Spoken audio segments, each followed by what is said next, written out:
V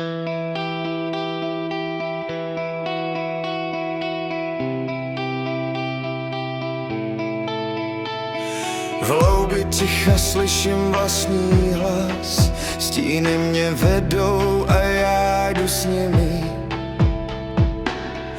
Každý pocit má váhu, každé slovo má tajemství v sobě.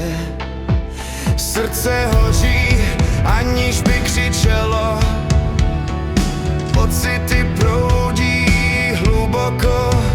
Co je skryté, čeká na odhalení a já se nebojím jít dál.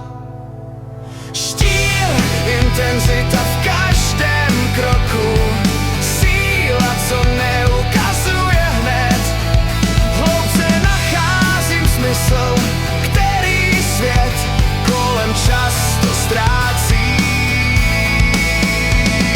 Štír, hlas, co neptá se, jen ví, co je pravé a co je jen zdání.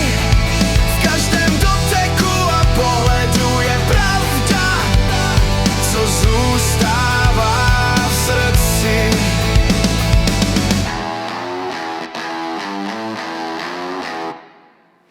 Ne vše je světlo, ne vše je snadné, někdy musím projít temnotou.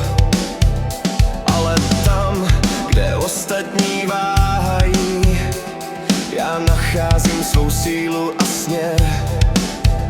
Když se svět zdá být jen povrchem, já hledám hloubku, co drží duši. Ať cokoliv přijde, stojím pevně, silný a klidný, i když vše hoří. Osmej štír.